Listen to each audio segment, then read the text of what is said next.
kamadyo, gising ko lang. May ano kasi mga kamadyo, bagyo sa sa Surigao City. Wala sinabing may bagyo sa Surigao City. Pero parang gano'n na rin. Ewan ko kung may pasok pa itong anak ko. Yan. Nangyari sa labas. Kailangan doon.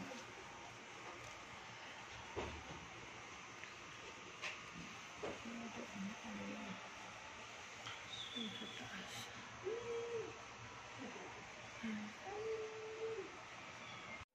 Yan. Binta lang muna ako ng water.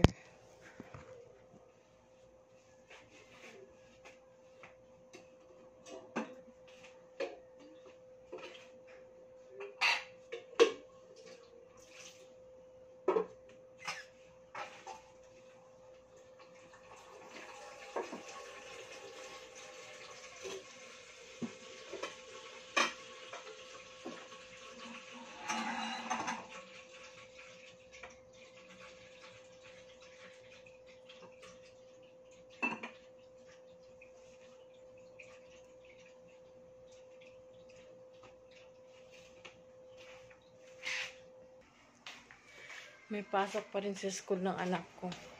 Kaya lang natakot akong papasokin dahil baka biglang lumakas ang hangin.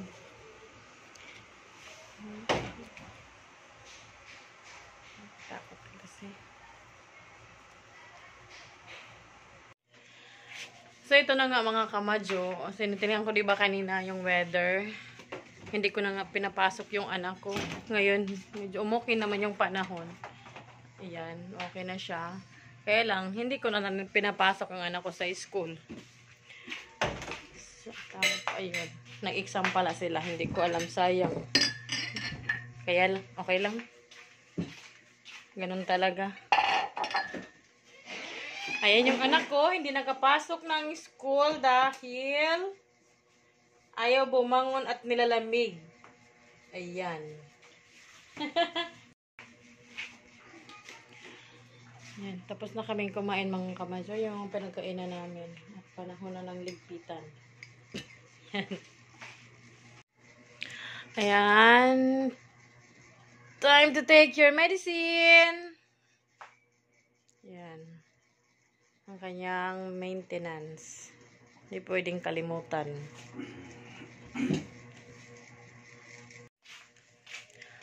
At ako rin, yung aking maintenance char. Wag naman po sana. Wala tayong maintenance, guys. Vitamins lang meron tayo, guys. At hindi natin hintayin na magka-maintenance tayo, guys. Wag. Walang ganun, guys. Ito lang. Ang ating vitamins. Kailangan nating mag-vitamins, mga kamadyo, dahil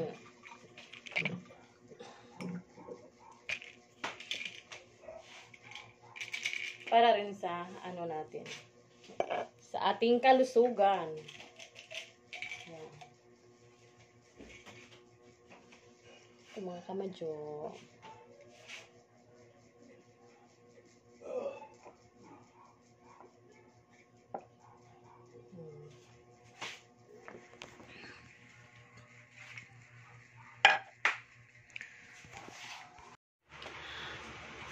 Kamadyo, grabe talaga kagabi. Pagbaba namin. Sobrang baha dito sa loob ng bahay.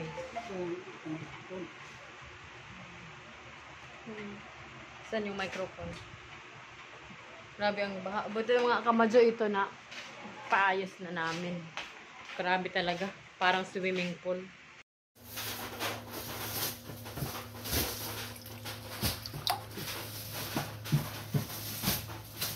Alulod yan, dit. Kasi, bakit naman nagdire-diretso kung baha? Wala naman dapat sana dyan, no, kung baha.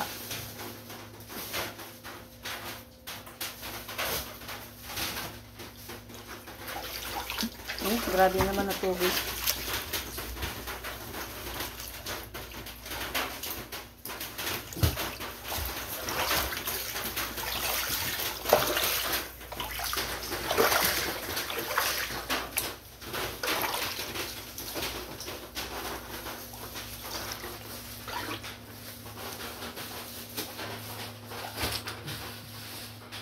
lakas eh.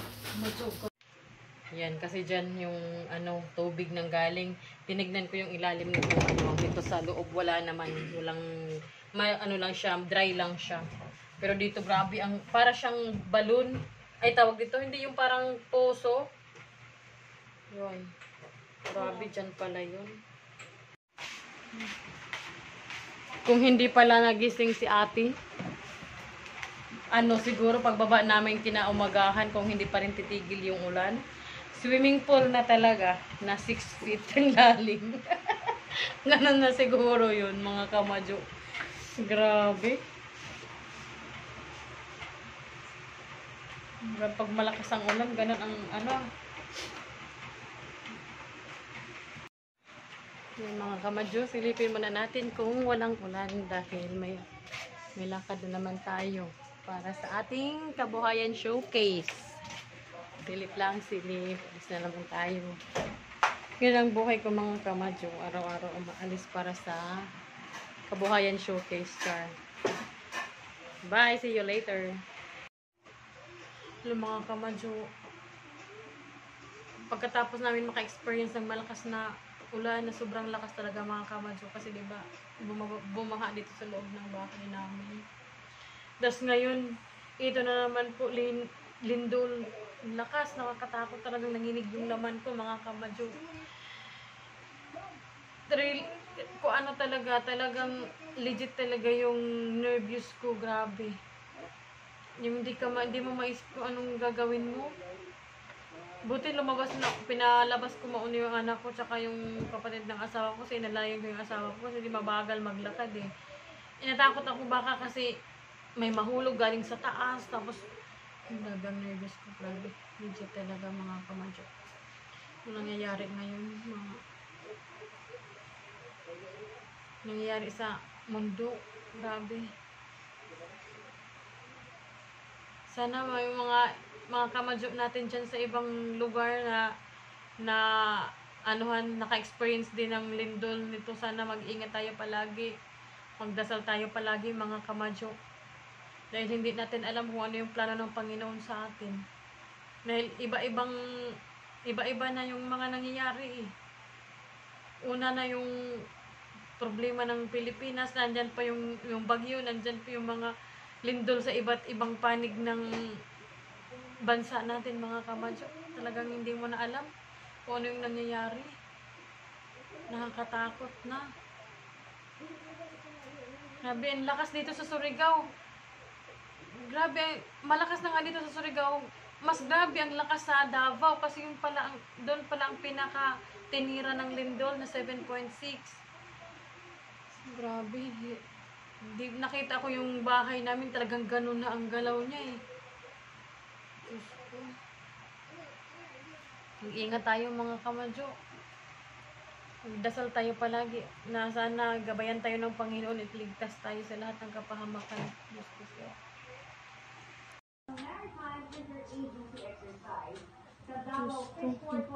Ngayon ko lang nakita to. Ayan mga kamadyo. Ayan. Doon siya galing yung dyan yung maitim na yan. Dyan galing yung ano. Kasi may tapal yan dyan eh. Ito yung nagbumangsak. Malakas pala talaga yun.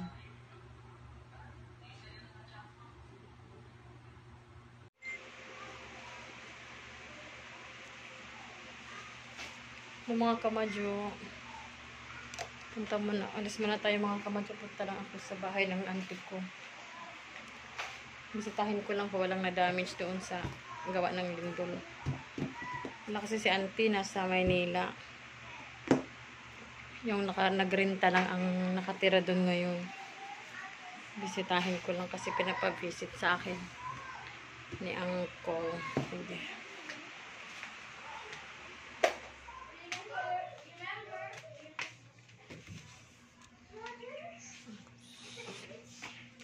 Saan yung shades ko?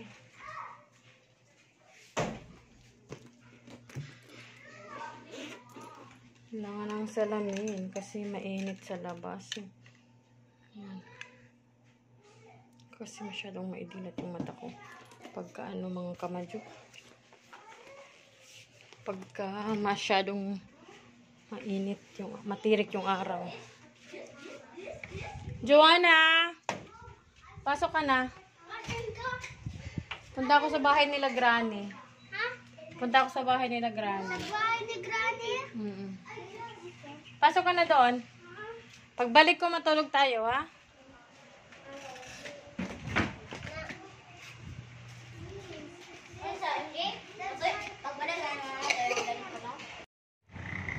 Ito po ang bahay ng auntie ko. Titignan ko lang kung walang na-damage dito. Hindi ako pwedeng pumasok kasi may nakatira na. Nahihiya ako. May nagrenta kasi.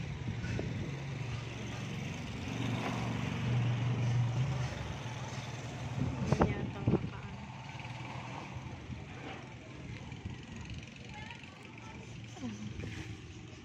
Mukhang okay naman.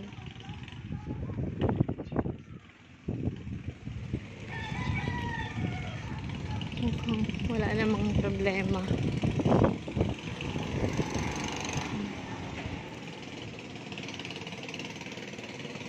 Wala, okay lang.